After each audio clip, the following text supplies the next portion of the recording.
Bueno, entre las muchas actividades que ha generado el año Bosco, pues es bien sabido que se constituyó en Holanda un Bos Research Project para estudiar sistemáticamente la obra de el Bosco. Dicho Bos Research Project hizo pública, en paralelo a la inauguración de la exposición de 's-Hertogenbosch, sus conclusiones, entre las cuales se incluía la desatribución al Bosco de 3 de las obras que custodia el Museo del Prado: Las Tentaciones de San Antonio, La Mesa de los Pecados Capitales y La Extracción de la Piedra de la Locura, cuando evidentemente la prensa nos pidió nuestra opinión sobre aquellas conclusiones. Dijimos que respetábamos, como no podía ser de otra manera, las conclusiones alcanzadas por nuestros colegas holandeses, pero que en modo alguno las compartíamos, que seguíamos pensando que las 3 obras en cuestión eran de El Bosco, y les emplazábamos a el catálogo de la exposición y a esta rueda de prensa para dar forma pública a lo que es la posición oficial del museo con respecto a estas 3 obras. Me gustaría señalar que si el Museo del Prado rechaza o no comparte las conclusiones alcanzadas por nuestros colegas holandeses, no es por ningún tipo de inmovilismo, ningún tipo de defender a capa y espada sus colecciones. Cuando el Museo del Prado se le ha demostrado en el pasado que una obra no era de quien pensaba que lo era, no ha tenido ningún empacho en cambiar la atribución. Y, de hecho, obras importantes en el Museo del Prado, como este espléndido retrato de la infanta Margarita, que tanto admiraba Dalí, pues estuvieron hasta hace muy poquito, muchos de ustedes lo recordarán, atribuido a Velázquez, era una de las obras importantes de Velázquez. En un momento determinado se hizo un estudio que nos pareció convincente, atribuyéndolo a su yerno, a Juan Bautista Martínez del Mazo, y como tal se presenta hoy en el Museo del Prado. Es decir, no se trata de una cuestión de defender a capa y espada las atribuciones que uno tiene, sino que simplemente, bueno, pues cuando se le suministran una serie de argumentos, pues los lee, los estudia y le pueden convencer o no. Y en el caso de estas desatribuciones al Bosco, pues los leímos, los estudiamos y no nos convencieron.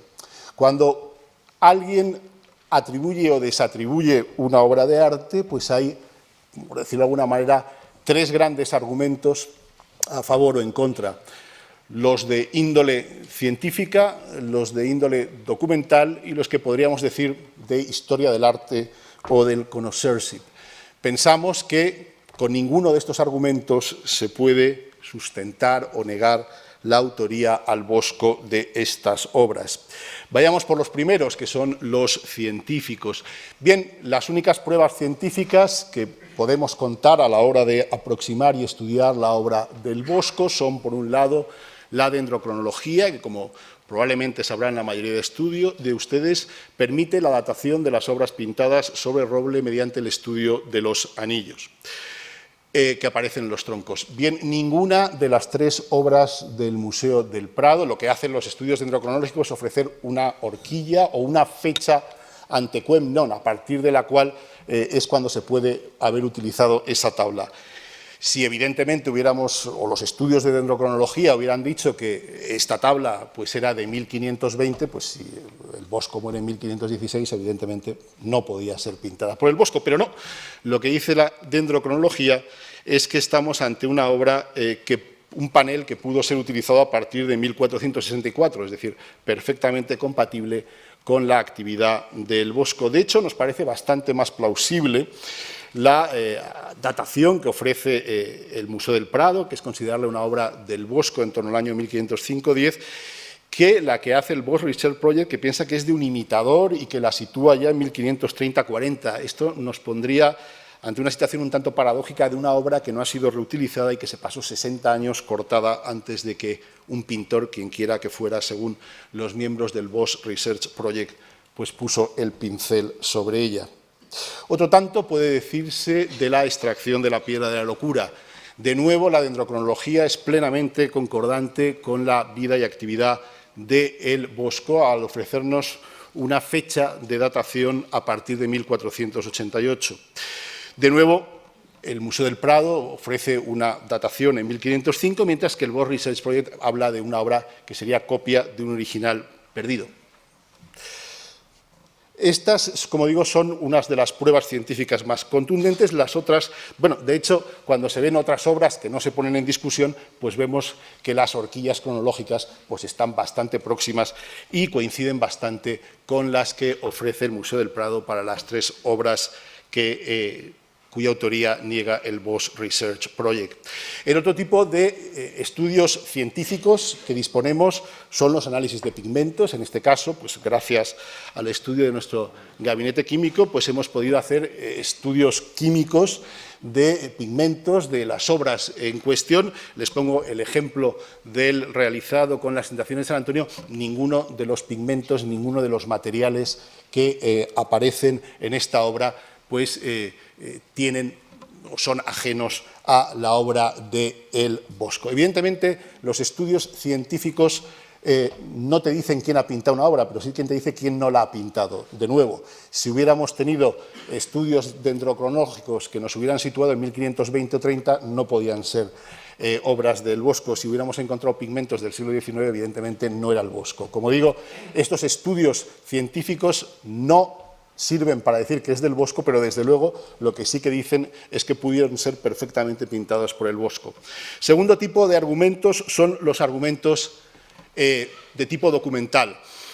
En este caso no hay ningún documento directo que afecte a estas obras, puesto que, como ya antes ha comentado Pili Silva, solo existe un documento sobre el Bosco asociado a una pintura y esa pintura no se conserva. La referencia documental más próxima a una de estas obras, en concreto a la Mesa de los Pecados Capitales, y que ha sido esgrimida también por el Bosch Research Project para negar la autoría de la Mesa de los Pecados Capitales, procede de una obra, Diálogo de la Pintura, de Felipe de Guevara, que está presente en la exposición. Aquí tienen un retrato más que plausible de Felipe de Guevara, realizado por Jan Cornelis Vermeyen. Y lo que dice ese párrafo es lo que tienen aquí, que me van a permitir que les lea. Es cierto, y a cualquiera que con diligencia observa las cosas del Bosco le será manifiesto, haber sido observantísimo del decoro y haber guardado los límites de naturaleza cuidadosamente, tanto y más que otro ninguno de su arte. Pero es justo dar aviso que entre estos imitadores de Jerónimo Bosco hay uno que fue su discípulo, el cual por devoción de su maestro, o por acreditar sus obras, inscribió en sus pinturas el nombre de Bosch y no el suyo.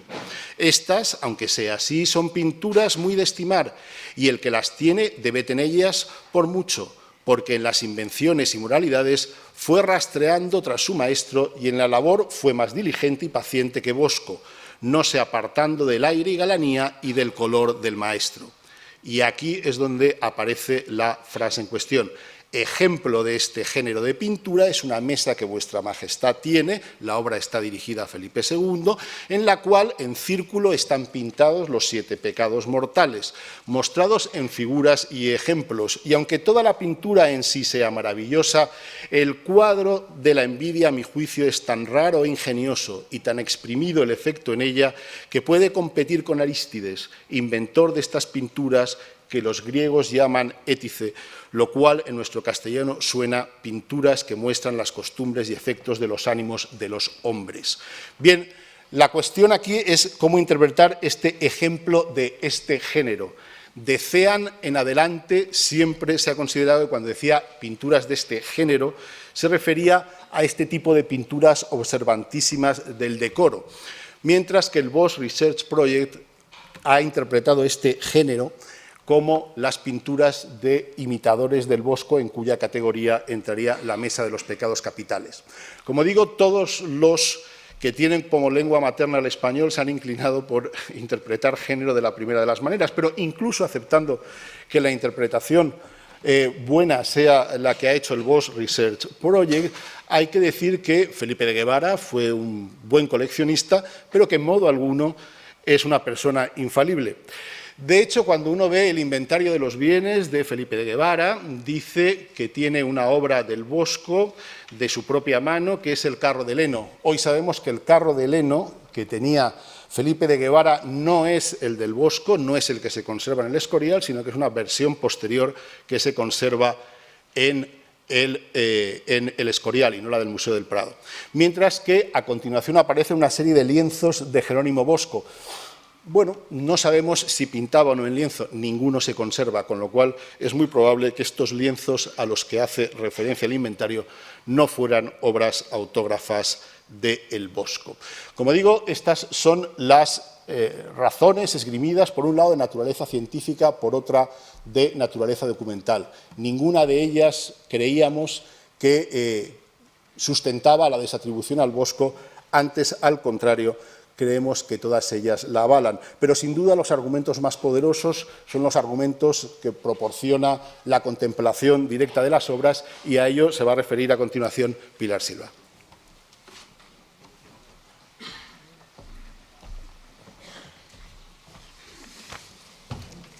Bueno, vamos a empezar con la mesa de los pecados capitales. Las dos de las obras cuestionadas, la mesa de los pecados capitales y la extracción de la piedra de la locura, son dos excepciones dentro de la obra del Bosco, y el que sea excepción no quiere decir que sea malo, sino que tienen una función distinta, y para ello, en el caso de la mesa de los pecados capitales, la excepción es que no se hace sobre madera de roble, se hace sobre madera de chopo, y está trabajada de una forma que se hace no en los talleres de pintura, para las pinturas que se cuelgan como tales pinturas, tanto en las iglesias como en las casas particulares. Está hecha a contraveta, algo que no se hace jamás en ese otro tipo de pintura, y por hacerse a contraveta, son 4 tableros horizontales que no tienen espigas entre ellos. Por hacerse a contraveta, lo que se hace es que se necesitan 2 tableros para ocultar y evitar que por esta zona arañe. No estaba hecha para tener marco, sino que por la parte del anverso, donde se puede ver la mesa de los pecados capitales, se pinta como si fuera un marco en un tono verde oscuro. La madera de chopo es una madera mucho más ligera que la madera de roble, y se usa cuando las funciones son distintas, porque favorece la manipulación, es más fácil la manipulación. No es la única que conservamos, tanto de época del Bosco y anterior como a posteriori. Por ejemplo, de Peter Bruegel el Viejo, el Museo del Prado, ya que era nuestra, hemos puesto este ejemplo, y Adrian Stamben hacen en 1618-19 y la firman David y Goliat, que se hace como tapa de clavicordio, y entonces se necesita una manipulación y una forma mucho más ligera. El grupo de Bautz, de Albert Bautz, el Metropolitan Museum de Nueva York, tiene esta cabeza del Bautista que está hecha también en chopo, porque estas eran unas cabezas que se manipulaban y se llevaban en las procesiones, por ejemplo. Incluso había otras que eran pequeñitas que se usaban como amuletos contra el dolor de cabeza. Pero la función es la que determina qué madera se puede utilizar. En el caso de la mesa de los pecados capitales, la función exacta no la sabemos. Tampoco sabemos quién la mandó a hacer, porque la primera noticia que tenemos es de Felipe II y que probablemente ya la tenía en torno a 1560. La podía usar como tablero de mesa. Es posible que hay quien dice que podía ser el plafón de un techo, y de ahí que tuviera que ser más ligera. Es necesario verla por todos los lados, porque aunque tiene una vista principal, que es la que nos da el ojo de Cristo y su propia presencia diciendo que hay que tener cuidado, que Dios está mirando, pues realmente no sabemos si tenía algún elemento para moverla, como si fuera un giro. En el siglo XVI ya a Felipe II le gustaban mucho todos estos artilugios, pero aunque fuera mesa, sabemos que Felipe II la tiene en sus aposentos, en el Escorial, no en donde duerme, sino en una estancia al lado. El padre Sigüenza nos lo dice, que está junto a los libros. Es posible que la tuviera colgada, pero para manipular y sacar en un determinado momento. No lo sabemos, pero no es la función habitual de un cuadro. Si miramos toda la técnica, la preparación es la habitual de Creta, la imprimación con un tono gris claro y con unos pigmentos mínimos de rojo y de negro es la habitual, no hay absolutamente ningún problema, es la habitual en el Bosco. Es una obra que pertenece a la etapa final del Bosco, a partir de 1505, y por tanto tiene puntos comunes con las obras de este momento y en concreto con la que probablemente es la última obra que conservamos del Bosco, que es el carro de heno. Entonces, algunas de las escenillas que luego veremos, como esta que es la avaricia, con el juez poniendo la mano que le da una moneda al personaje que está al lado, o la ira con este hombre ebrio que está peleándose con un monje aquí de espaldas. Bueno, en este momento y siempre el dibujo subyacente es muy variado, como es muy variado la traducción en superficie, porque si algo le gusta al Bosco es no repetirse. Esa capacidad de invención, su originalidad es la norma, el leitmotiv de su forma de trabajar. Entonces, aquí vemos cómo la mayoría el trabajo, como suele ser habitual en él, no está elaborado de la misma manera en toda la obra, sino que hay en lugares donde hay, por ejemplo, un modelado mayor. El modelado es variado y pueden ser líneas paralelas, oblicuas, algunas veces incluso son para dar sombra, para dar modelado, algunas veces incluso son rectas cuando son los muebles, incluso atraviesa la cara como hace en el carro de heno. Aquí podemos darnos cuenta cómo hay un tipo de trazos que son parecidos. No quiere decir que sean exactamente iguales, porque hay veces que cuando uno empieza a mirar y no entiende un poco nada cómo es todo este tipo del dibujo subyacente, pues ve un trazo así y ve el otro así y dice, no me parece la misma mano. Y al final ve 50 manos en una obra. Cuando se traza aquí, se traza ya. Y lo mismo que pasa con los dibujos, puede haber un boceto, puede haber algo terminado y nunca es exactamente igual el trazo. Vemos los de Leonardo, vemos los del Bosco, que es el que reúne el primer corpus de dibujos dentro de la pintura flamenca. Aquí vemos en el carro de heno cómo los dibujos son unas veces expresivos y los hace en una segunda vuelta, y negros, no le importa que trepe y que se pueda ver. El propio Karen Falmander en su Skillboer dice que el Bosco trabaja desde abajo hacia arriba y nosotros podemos ver trepar y utilizar ese modelado en la superficie. Aquí vemos en la escena de la muerte cómo hay ese tipo de líneas parecidas a las que tiene, por ejemplo, el tríptico incompleto del camino de la vida. Incluso hace esas figuras en la escena del juicio final, esas figuras como la que hace, no exactamente igual, pero como el pastor que dibuja, y lo podemos ver con más claridad porque no ha pintado nada encima, dibuja una serie de rasgos como los ojos, la nariz, la boca, unos poquitos pelos.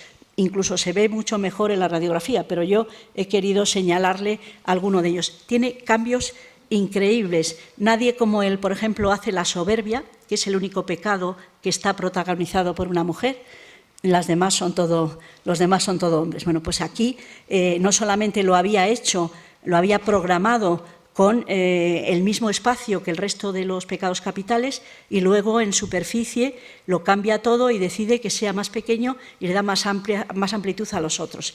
Incluso había hecho, que lo vemos aquí, un demonio con esos trazos gruesos como los del carro de heno, que se está escapando. Aquí tiene la mano, aquí los pies y la cabeza entre las piernas, con esos trazos que a veces son no seguros, como con una línea recta, más gruesos, menos gruesos, trazados absolutamente distintos, que los vemos trepar, porque eso no le importa para nada. Aquí tenemos cómo trabaja desde la radiografía en este personaje, que es el que le da la moneda al administrativo, o al juez que está dirimiendo determinadas cosas. Entonces vemos cómo trabaja para dar los toques de luz, cómo trabaja el espacio con una serie de pinceladas que es muy característico. Hemos cogido este de la adoración de los magos, pero quizás si cogiéramos otro del carro de Heno, que es más próximo en técnica, pues lo podríamos ver también mejor. Pero ya que cómo hace los dedos para darles sombra con unos toques de luz, cómo perfila cada uno de esos toques, o sea, no hay nada que nos indique que no sea el Bosco. Proyecto Bosco al modo de Morelli, sin pudor alguno, porque todos los que estudiamos el estilo, cuando hablamos de Morelli parece que lo obviamos, para que no nos llamen de antiguos, ¿no? Pero el proyecto Bosco se basa, después de tener todo el material del mundo, increíble el material que se ha reunido, jamás se ha reunido nada. Yo no he tenido acceso a ese material, nada más que parcialmente lo que ellos han publicado y al final pues han atribuido a través de las orejas. Bueno, pues aquí tenemos al franciscano de la muerte con sus orejas iguales que las otras, con los trazos que hace en superficie. Al hacer esta macrofotografía, pues vemos la superficie, en las manos, en los dedos. En función del estado de conservación, que esta tabla, esta mesa de los pecados capitales no es perfecta, como la de la oración de los magos, pues podemos ver fracturas, podemos ver craquelado, todas estas cosas. Incluso podemos darnos cuenta en este detalle de la soberbia, en esta mujer, que vemos, ustedes lo verán más grande que lo veo yo aquí, pero vemos los trazos de luz en la nariz, en la boca, la manera de dibujar con líneas paralelas en superficie, ese trabajo de superficie, líneas paralelas oblicuas. Así lo hace, por ejemplo, para dar color en el Adán del Jardín de las Delicias. No está trabajando, no tenemos que mirar la primera etapa, sino la última, donde utiliza pinceles más gruesos, donde hay más empastados. Es este el momento en el que podemos verlo.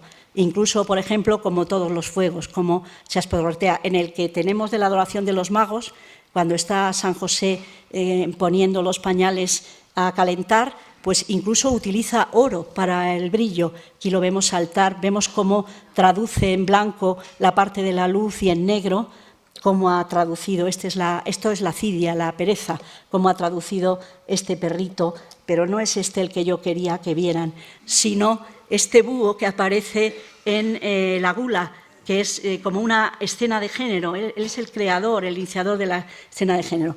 Los del equipo Bosco dicen que cuando hay un búho es como si fuera la firma del Bosco. Yo realmente he visto la mesa de los pecados capitales y he hecho así pasas muchas veces, pero nunca había visto al búho hasta que nos pusimos encima y haciendo las macrofotografías. Realmente la técnica con que realiza cada uno de estos detalles en superficie no deja lugar a dudas de que nos encontramos ante el Bosco y nadie que no fuera el Bosco hubiera sido capaz de hacer una composición como esta, nadie, y menos ese discípulo sin nombre, ni siquiera Bruegel, que era el segundo Bosco. Nadie sería capaz de hacer una creación como esta. Los pecados capitales se representaban de otra manera, se representaban aquí como pequeñas escenas de géneros en donde parte de la sociedad nos va mostrando cada uno de lo peor que hay en ellos.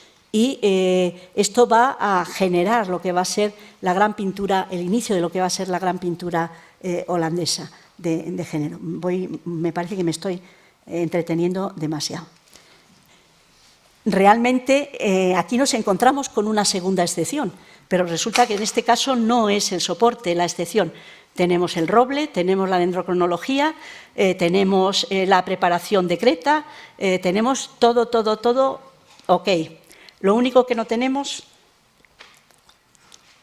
aquí tenemos cómo esto se ha entendido, que el Bosco lo que ha querido hacer, quien se lo encargó, era un homenaje a este tipo de escudos, que son los escudos que se colocaron en 's-Hertogenbosch en 1481, cuando tuvo lugar en la iglesia de San Juan el 14 capítulo de la Orden del Toisón de Oro. Fue en el momento en el que Felipe el Hermoso, con 3 años, recibió su collar de la Orden. Esos escudos, que eran 36, estuvieron colocados en la sillería del coro de 's-Hertogenbosch hasta la Revolución Francesa. El Bosco, cada vez que iba a la iglesia, e iba con mucha frecuencia como miembro jurado de la cofradía de Nuestra Señora, estaba viendo estas imágenes en las que los lazos, la forma con que está puesta la inscripción, la forma que no es totalmente un óculo como el que vemos aquí, pero que hay una huella de esto. Realmente la inspiración está clara, pero el Bosco no se iba a poner a hacer por su cuenta una obra como esta. Tenemos noticia de que esta tabla por primera vez estaba inventariada en 1524 en el castillo de Duerstua, que era el palacio de los obispos de Utrecht. El obispo de Utrecht, que era Felipe de Borgoña, el bastardo de Borgoña, era hijo de Felipe el Bueno, el fundador de la Orden del Toisón de Oro. Era hijo ilegítimo, había nacido en 1464 y murió su padre en el año 67, pero no era como Jeromín, sino que él estuvo en la corte de los duques educándose y era el compañero de fatigas, con 20 años más, de Felipe el Hermoso. Era almirante de Flandes entonces, ¿no? Pero luego después obispo de Utrecht. En Utrecht esta obra la tenía en el comedor, porque era fruto de la conversación y de la ambigüedad, como muchas de las obras del Bosco. Y él, como heredero, aunque fuera bastardo de su padre, quiso hacer un homenaje a esa orden del Toisón de Oro que recibió en 1501, en el capítulo de Bruselas. Pero lo que le debió mandar al Bosco fue que no fuera una obra como las que él hacía, en las que el dibujo tenía un papel enorme en la superficie, hasta tal punto que Karen van Manen lo hace notar, sino que lo que le dijo fue que tuviera una superficie de esmalte en la que el dibujo subyacente no se pudiera ver. Y por tanto lo que hizo, excepcionalmente, esta es la excepción, es utilizar un dibujo a seco, pero con un lápiz graso, que no es el que usa habitualmente cuando utiliza el temple a seco. Tiene las variantes que una obra de esta naturaleza puede tener, desplazamientos, cambios, falta de no haber dejado espacio para objetos como este jarro de Agen que coloca aquí como para meter en parte pues, o los dineros de este falso cirujano. Todos los detalles, aquí lo podemos ver en el paciente, como incluso los pelos están hechos con una libertad tan característica del Bosco. Podemos decir que esta obra, de todas las del Prado, es la que peor estado se conserva. Tiene la superficie desgastadísima y a través de esa superficie desgastadísima, aquí hemos marcado para que vieran como los cambios que tiene en la mano, los cambios que tiene en otras partes, incluso podemos fijarnos en los desplazamientos, los cambios que hace tanto en el bolso como en los zapatos, en superficie, y luego después los pone en otro lugar. O sea, tiene cambios suficientes como para decir que esto es un prototipo. Hay muy poco dibujo subyacente, nada más en algunos puntos, modelado en ese dibujo subyacente, nada más que en algunos puntos. La mala calidad de la superficie, que ha perdido mucha capa pictórica, ha permitido darnos cuenta de que él ha utilizado una segunda fase de dibujo subyacente, pero no como la que hace habitualmente, sino que ha utilizado el color de la capa pictórica, que se puede ver en superficie tras la superficie desgastada, pero que no se aprecia en el dibujo subyacente. Entonces, y que está en sitios donde no están los pliegues que vemos en superficie. Entonces, no se aprecia casi nada más que de una manera de meter la nariz y no he traído ninguna imagen de ello para que lo puedan ver. Pero se pueden dar cuenta de todos los cambios. También de la oreja de este fraile, pues lo hace también en superficie. Podemos darnos cuenta, otra de las cosas que se cuestiona es el paisaje, que dicen que es un paisaje que es demasiado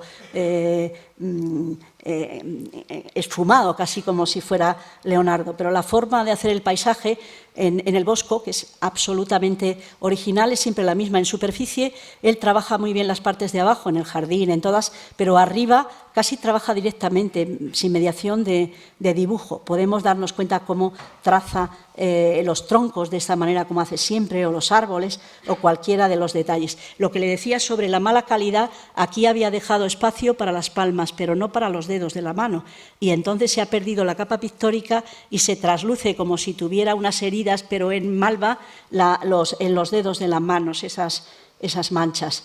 El paisaje, pues es como les digo, que está hecho directamente con una libertad que es característica del Bosco, y no hay nada aquí que no sea del Bosco. Lo que hay es menor escala y peor calidad de estado de conservación. Incluso como si lo ocultara, puesto que tenía que tener una superficie como de esmalte, cosa que ahora no hay, pues ha hecho esta bolsa de la señora con sus típicos puntitos que, junto con los Bush, son como si fuera una de las firmas del Bosco. Con relación a las tentaciones de San Antonio, sabíamos, de hecho, que la obra había sido manipulada, porque tenía en origen un formato semicircular por arriba y ahora tenía un formato rectangular. Lo que no se había analizado era en qué momento se hizo esa transformación. Hemos estado en el gabinete y el laboratorio de análisis han estado investigando tanto los pigmentos como el momento a que corresponde la estructura, y se ha podido ver que todos estos añadidos para transformarla se hicieron en el siglo XIX, en el momento posterior a su llegada al Prado en 1839. Hemos llevado no solo al laboratorio la tabla, sino que también se ha procedido a una restauración. La tabla estaba engatillada y entonces la radiografía que teníamos estaba como con ese enrejado que no te deja ver nada. Laura Alba también, como en el caso del jardín, ha trabajado en el ordenador para eliminar todo ese embarrotado que nos permite dar una lectura clara de cómo era la obra en origen. Obra que es también tardía, en torno a 1510, no se puede decir 10, 11, 12, eso no lo podemos saber. Entonces, en la radiografía nos permite dar una idea de cómo era en origen, con esos paisajes similares a los del Carro de Leno o a los de estas obras. Lo que sucedió es que en un determinado momento, que no podemos datar con exactitud, pero que fue en Flandes, en torno sería 1540, 1550, la obra sufrió un problema de conservación, que aquí lo vemos, que afectó fundamentalmente a la figura del santo. No es un problema de preparación, es un problema de la capa pictórica. Nos hemos encontrado con otras obras, incluso pues, del siglo XVII, pero no hasta tal grado, porque aquí parece que casi sufre una enfermedad. Entonces, debieron intervenir en ese momento y como en esa etapa, en torno al 1540, 1550, lo que se llevaba eran los paisajes, pues lo que se hizo fue, vamos atrás, llenar de hojas toda esta parte de arriba, que no es original. Original me refiero que las hojas se hicieron en torno a 1530, 1540. Al intervenir, nosotros no hemos querido eliminar esas hojas al restaurarla. La restauración la ha hecho María Antonia López de Asiaín, porque con la radiografía vemos cómo estaba en origen, pero no sabemos si quitando las hojas qué es lo que hay, cómo nos íbamos a encontrar la superficie pictórica. Y entonces también hay que, en este caso, pues aceptar cómo nos ha llegado a través de las intervenciones históricas, ¿no?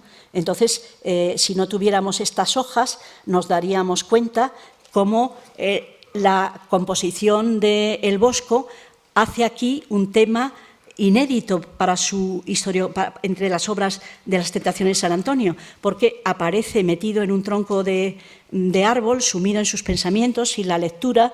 El libro lo tiene aquí atrás en una bolsita y no se da cuenta de que están empezándole a atacar los demonios, pero los demonios tampoco le están atacando, están preparándose para atacarlo. Vamos a ver entonces cómo es la parte superior.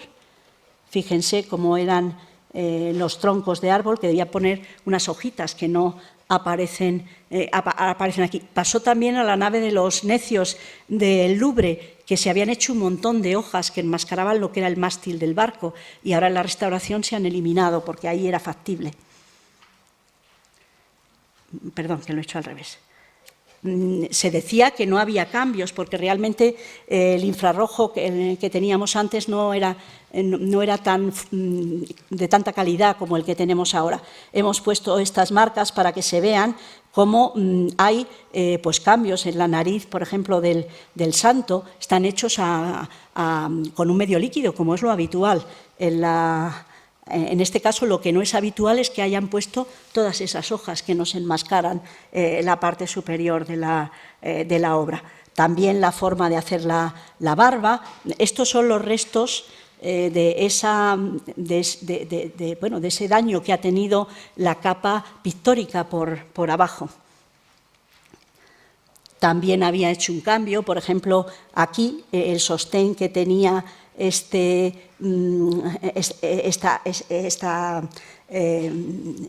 paja para cubrir el tronco de árbol, pues se ha cambiado de posición y se ha puesto menos oblicua. También hay cambios en la forma de hacer el hueco del árbol. O sea, aquí en este caso y en otros lugares hay algunos cambios, ¿no? También estos cambios afectan y mucho a la casa donde residía San Antonio, que está en la soledad de la naturaleza, porque ermitaño no quiere, o sea, el desierto para el siglo XV no quiere decir que sea falto de vida, sino que no haya nadie. Bueno, nadie, ninguna persona. Puede haber animales, puede haber otros elementos. Entonces, aquí se da un cambio. También se podría ver en el dibujo subyacente, pero hemos preferido coger la radiografía. Entonces, la estructura, por ejemplo, de la cabaña y de la iglesia era distinta. Aquí, el techo de la cabaña llegaba hasta aquí. Lo que vemos de esta puerta, aquí en superficie y aquí, corresponde a un momento posterior dentro de la fase del color. Había colocado el óculo con la ventana de la iglesia y la puerta en esta posición, y luego en una segunda posición cambia la estructura de la capilla, hace más pequeña el tejado y con otra posición no tan plano el tejado de la cabaña y coloca el óculo en esta pared.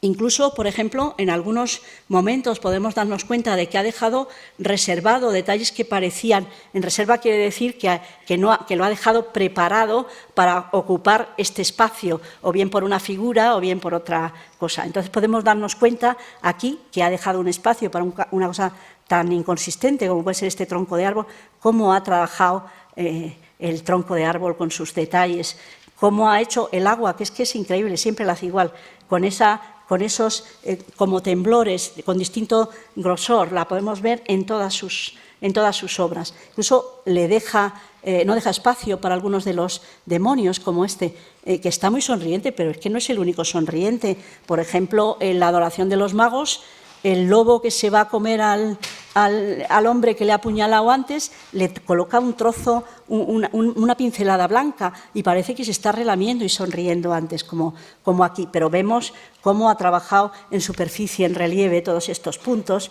cómo ha dejado traslucir, porque lo ha expuesto encima del césped, que ya lo había hecho antes. Incluso un detalle como este, que es uno de esos jarros de Rierer, que tanto repite, traducido de la misma manera, con esos efectos de luz, como el agua, tal. Yo no entendía al principio, ni nadie, por qué estaban ahí tirando el agua, porque tampoco molestaban tanto al santo, que está a la orilla del lago, pero resulta que al levantar el barniz nos hemos dado cuenta de que lo que había aquí eran chispas de un pequeño incendio con nubes, y esto es una alusión simbólica al fuego de San Antonio, que es contra el que pedían los fieles a San Antonio que les protegiera, ¿no? Y entonces están apagando el fuego porque le están interfiriendo precisamente por eso.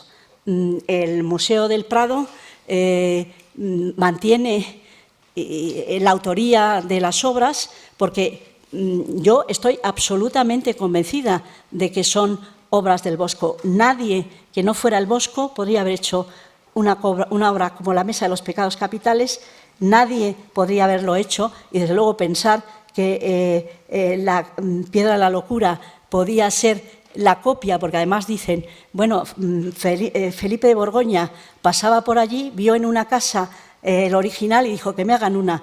Cuando Felipe de Borgoña era el mayor amateur, el que más le gustaba del arte de toda la corte de Borgoña en ese momento. Se marchó a Roma con Gossaert, tenía a Gossaert de pintor de cámara, regalaba cuadros. O sea, era alguien que no decía pasaba por allí, sino que cogió al Bosco y le dijo, hazme esto. Con relación a lo de Felipe de Guevara, no resisto la tentación, a pesar de estar abusando de ustedes, de decirles que yo no entiendo cómo Felipe de Guevara, por su proximidad, aunque fuera hijo bastardo, pero que Felipe de Guevara se atreviera a decirle al rey, a Felipe II, Chincha, yo tengo un Bosco y el tuyo es una copia. Cuando él lo entrega al Escorial como Bosco y pone de mano propia, se lo pone en sus estancias y muere delante de él. Muchas gracias.